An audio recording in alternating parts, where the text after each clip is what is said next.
নমস্কার, কেমন আছেন সবাই? আবারও জীবনের ওঠাপড়ার নতুন দিনের নতুন একটা ব্লগ ভিডিও নিয়ে চলে এলাম আপনাদের সামনে।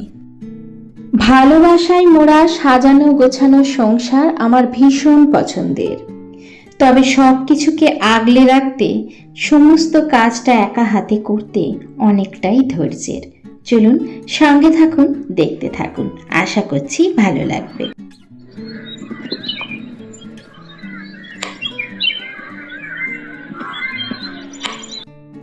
একদম ভোরবেলায় উঠে কিছু রান্না বান্না করে চলে গিয়েছিলাম ছাদে।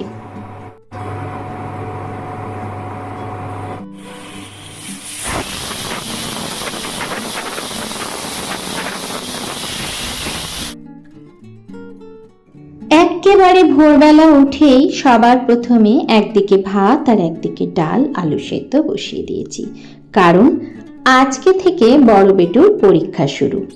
আর সকালবেলায় যাবে, একটু তো ভাত খেয়েই পাঠাবো, কারণ ভাত ডাল একটুখানি কিছু খেয়ে গেলে ওর শরীরটা ভালো থাকে। তাই আমি এটাই এখন থেকে অভ্যাস করাই। মানে ও প্রত্যেক দিন সকালে স্কুল যাওয়ার সময় কিন্তু ভাত ডালটাই খেয়ে যায়। আগে ছোলা দিতাম, তারপরে দেখলাম ছোলাটা থেকে ভাতটা দিলে বেশ ভালো আর কি থাকছে, ওর জন্য ভাতটাই দিচ্ছি। এক মুঠো হলেও ভাত আর ডাল যদি খেয়ে যায় ওর শরীরটা বেশ ভালো থাকে। তাতে আমি যাই টিফিন করে দিই না কেন, এক মুঠো ভাত আর ডাল খেয়েই পাঠাচ্ছি। তবে আজকে যেহেতু পরীক্ষা, ওরা কিন্তু একটু দেরিতেই যাবে, তো মোটামুটি 8টার সময় ওরা ঘর থেকে বেরোবে, তার জন্য হাতেও একটু টাইমও আছে। তো যাই হোক, ওইদিকে আমি কিন্তু সকালের ভাত বসিয়ে দিয়েছি আর এদিকে বাসি ঘরটা পরিষ্কার করে নিচ্ছি, কারণ আমার এটাই ভালো লাগে। একদিকে আমি রান্না চাপিয়ে একদিকে আমি কাজগুলোকে করে নিতে থাকি। যেহেতু একা হাতে অনেকটাই কাজ করতে হয়, তার জন্য কাজগুলো কিন্তু একটু ভেবে চিন্তেই করতে হয়। আর সংসারটাকে যদি সুন্দর করে আগলে গুছিয়ে রাখতে চাই, তাহলে তো এইটুকু করতেই হবে। তাই ওইদিকে রান্না চাপিয়ে দিয়েছি আর এদিকে আমি আমার মতো একটু একটু করে কাজগুলো করে নিচ্ছি, কারণ রান্নাটা চাপালাম আর সঙ্গে সঙ্গে হয়ে গেল তেমনটা তো নয়। তার জন্য ওদিকে কিন্তু আমার ভাত ডাল যতক্ষণে হবে ততক্ষণে আমার কমসে কম মোছা না হলেও ঝাড় দেওয়াটা কিন্তু হয়েই যাবে। এদিকে আমার ঝাড়টা দিতে দিতে আমি কিন্তু ওদেরকে উঠিয়ে দিয়েছি। ওরা কিন্তু ওদের মতো রেডি হচ্ছে। ছোটকে রেডি করিয়ে দিতে হয়, সেটা কিন্তু আপনাদের দাদাই করিয়ে দেয়, আর আমি এদিকে ঘরের কাজগুলো করে নিতে থাকি। তাহলে কি তাড়াতাড়ি কিন্তু সবটা হয়ে যাবে আর ওরা স্কুল যাওয়ার আগে আমার ঘরটা পরিষ্কার হয়ে যাবে। আর আমার না এটাই ভালো লাগে। তবে হ্যাঁ, প্রত্যেক দিন মোছা হয়ে ওঠে না, তবে আজকে কিন্তু যেহেতু ওরা 8টার সময় স্কুল যাবে, সেহেতু আমার কিন্তু সবটাই হয়ে যাবে, কোনো অসুবিধা হবে না, কারণ এখনো স্কুল যেতে দেরি আছে।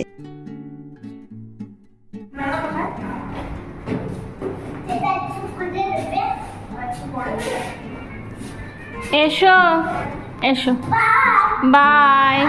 হ্যাঁ এসো, ভালো করে এক্সাম দেবে। Tata, bye bye. Durga Durga. ছেলেরা স্কুল বেরিয়ে যাওয়ার পরে একটুখানি ছাদে গিয়েছিলাম প্রাকৃতিক সৌন্দর্য অনুভব করব বলে। আসলেই প্রকৃতিকে ভালোবাসি বলে সংসারের সাথে সাথে সেটাকেও কিন্তু বাদ দিতে পারি না। তাই নিজের পছন্দগুলোকেও ধরে রাখতে আমি ভালোবাসি।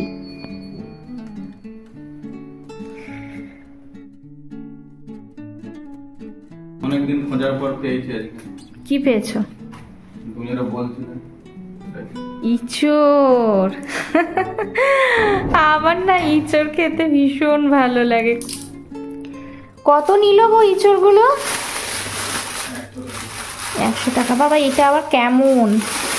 কিন্তু একদম টাটকা, এই যে একদম টাটকা।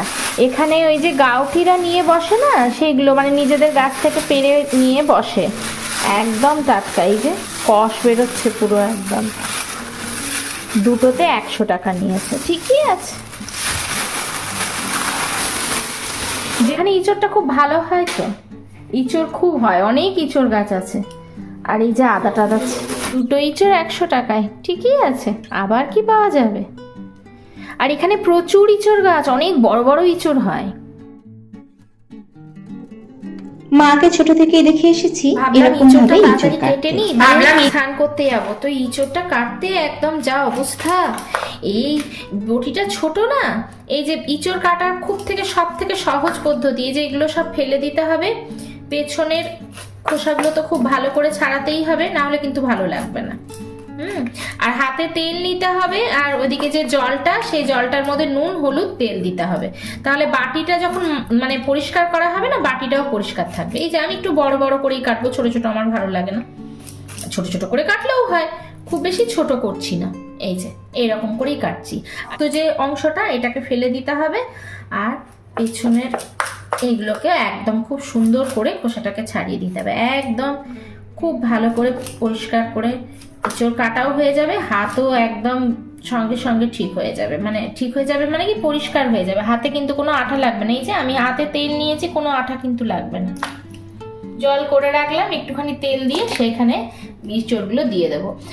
এইগুলোকেও যদি এখানে ফেলে দেওয়া হয় না, তাহলে কষগুলো থাকবে না। এই যে এমনি করে যদি ইঁচড়গুলোকে এখানে রেখে দেওয়া হয়, তাহলে কোনো কষ থাকবে না, হাতেও কোনো কষ লাগবে। গুড মর্নিং সবাইকে। চলো, পুজো টুজো দেওয়া হয়ে গেছে, আর এরপরে খেয়ে নেব। বড়টার পরীক্ষা চলছে, বড়টাকে আনতে যেতে হবে। আপনারা দেখছেন মঙ্গলবারের ভিডিও। তো মঙ্গলবার দিন এখানে ছুটি ছিল আর কি, আর বাচ্চাদের কালকে ছুটি ছিল, বাচ্চাদের সোমবার দিন ছুটি ছিল। তো এখানে কিন্তু আজকেই সবাই বেশিরভাগ সব ছেলেরা হোলি খেলছে, তার জন্য কিন্তু বাইরেও মাঝে মাঝে ভীষণ জোরে জোরে গান হয়। অনেক দিন পর আজকে একটু মাংস এনেছেন উনি। তো মাংস বলতে বাচ্চাদের জন্যই, শুধু অল্প করে জাস্ট দেখবো যে ছেলেকে খাওয়ালে ওর কোনো অসুবিধা হচ্ছে কিনা, তার জন্যই অল্প করে আনা।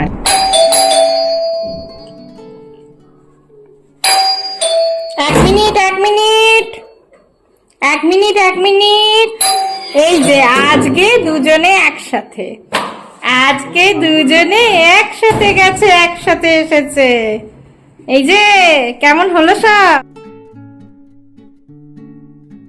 এই যে এইদিকে কিন্তু চিকেনের ঝোল হয়ে গেছে, আর এই যে ইঁচড় নিয়েছি, ইঁচড়টা করে নেব। আর আজকে এত বাইরে গান হচ্ছে, আসলেই বাচ্চারা আজকে কিন্তু হোলি খেলছে, মানে দোল হচ্ছে আর কি, ওর জন্য কিন্তু বাইরে গান হচ্ছে বলে বেশি কথা বলতে পারছি না, হলে হয়তো কপিরাইট চলে আসবে, বলা তো যায় না, তাই না? তো চলো ইঁচড়টাকে করে নিই। ইঁচড়টা তো আমি সেদ্ধ করে নিই।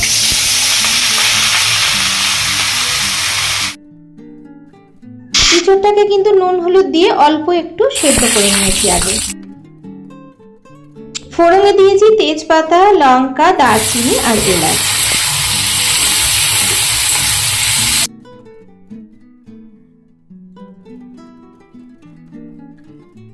আলু আর ইঁচড়টাকে তুলে রেখেছি ভেজে, তারপরে এখানে পেঁয়াজ টমেটোটা ভাজা হলে মশলা দিয়ে দিচ্ছি। তো ইঁচড়টা যেহেতু ওদের করেছি, মাংস করেছি আর কি, ওই জন্য ইঁচড় তো বেশি ওরা খাবে না, ইঁচড়টা একটু কিন্তু তেল মশলা দিয়েই করছি, আমরা খাবো, ওদেরকে একটু করে দেবো। আর বাইরে ভীষণ জোরে গান চলছে, আমি জানি না কথাগুলো আদৌ দিতে পারবো কিনা, পরে যদি দেখি যে কথাগুলো দেওয়া যাবে, গান শোনা যাচ্ছে না, তাহলেই দেবো। আমি কিন্তু আজকের জন্য বেশি কথাও বলতে পারছি না। মশলার মধ্যে দিয়েছি হচ্ছে জিরে, দিয়েছি ধনে, দিয়েছি নুন, হলুদ, আদা, পেঁয়াজ, রসুনের পেস্ট। একদম মাংসর মতো করে করছি, এরকম ইঁচড় বানালে কিন্তু মাংসও ফেল হয়ে যাবে। আজকে যেহেতু এবছরের প্রথম ইঁচড় বানালাম, ওর জন্যই কিন্তু এরকম কষিয়ে একটু ভালো করেই বানালাম আর কি। এমনিতে নিরামিষ ইঁচড় আরে সবই করা হবে, কিন্তু এটা যেহেতু প্রথম বানালাম তাই এরকম করে বানালাম। এদিকে দেখেন আপনাদের দাদা কিন্তু গাড়ি ধুতে চলে গেছেন, এই যে ওর গাড়িটা ধোয়া দেখছিলাম একটুখানি দাঁড়িয়ে দাঁড়িয়ে, ততক্ষণে দেখলাম আমার কিন্তু ইঁচড়টাও হয়ে গেছে। ভালো করে কষিয়ে কষিয়ে অল্প একটু জল দিয়ে নাড়াচাড়া করে নামিয়ে দেবো। আর এরকম করে ইঁচড় খেতে কিন্তু ভীষণ ভালো লাগে, সাথে যদি দু একটা চিংড়ি দিয়ে দেওয়া হয় তাহলে তো ভীষণ ভালো। তো যেহেতু এখন বেশি খাওয়া হচ্ছে না, ওই জন্য কিন্তু দিইনি। আর এদিকে দেখলাম যে জিনিসপত্রগুলো সব পরিষ্কার করে নিই, সপ্তাহে একদিন চেষ্টা করি এরকম ভাবে ঘরদোর পরিষ্কার করে নিতে। কমসে কম একদিন বা দুদিন যদি ঘরের জিনিসপত্রগুলোকে ভালো করে পরিষ্কার পরিচ্ছন্ন করে নেওয়া হয়, তাহলে কিন্তু ঘরের কোনা কোনা পরিষ্কার থাকে। আর একা হাতে যখন সবটাই সামলাতে হয়, তখন কিন্তু চেষ্টা করি এরকমভাবেই কাজগুলো করতে। কালকে যেহেতু বৃহস্পতিবার, আর বৃহস্পতিবারের আগের দিন আমি চেষ্টা করি ঘরদোরগুলো বা জিনিসপত্রগুলো সবগুলো যাতে খুব ভালো করে পরিষ্কার করে নেওয়া যায়, কারণ বৃহস্পতিবার দিন এইসব কাজগুলো কিন্তু করি না। মানে ঘরের যে সমস্ত আসবাবপত্রগুলো আছে সেগুলো মোছামুছি করি না।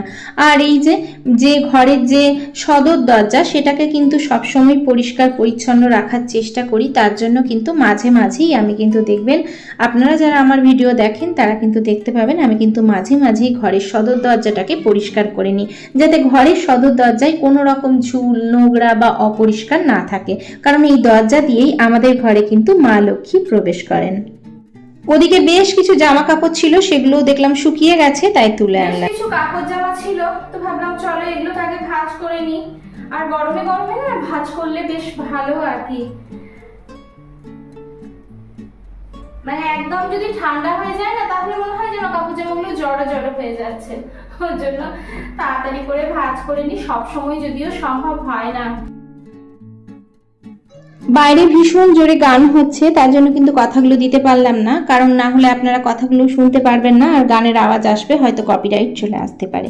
এখনো পর্যন্ত আমার ভিডিওটা যদি আপনারা দেখছেন আর ভিডিওটা যদি ভালো লেগে থাকে, আপনি যদি লাইফস্টাইল ভিডিও দেখতে পছন্দ করেন, তাহলে বলবো একটা লাইক দিয়ে অবশ্যই শেষ পর্যন্ত থেকে যাবেন। আর আমার ভিডিওর কোনো অংশ, আমার কথা, আমার কাজ যদি আপনাদের ভালো লেগে থাকে, তাহলে অবশ্যই সাবস্ক্রাইব করে থেকে যেতে পারেন বন্ধু হয়ে আমার পাশে। আইসক্রিম, এসো বাবা এসো। আর যদি একটু বেশি ভালো লেগে থাকে, তাহলে ফ্রেন্ড আর ফ্যামিলির সাথে শেয়ার করতে কিন্তু একদম ভুলবেন না। প্রত্যেকের জন্য রইল অনেক অনেক ভালোবাসা, রইল আন্তরিক শুভেচ্ছা। সবাই সুস্থ থাকবেন, ভালো থাকবেন, নিজের খেয়াল রাখবেন, পরিবারের খেয়াল রাখবেন, অবশ্যই নিজের যত্ন নেবেন। তাহলে আজকে এই পর্যন্তই, দেখা হচ্ছে পরবর্তীকালে নতুন একটা ভিডিওর সাথে।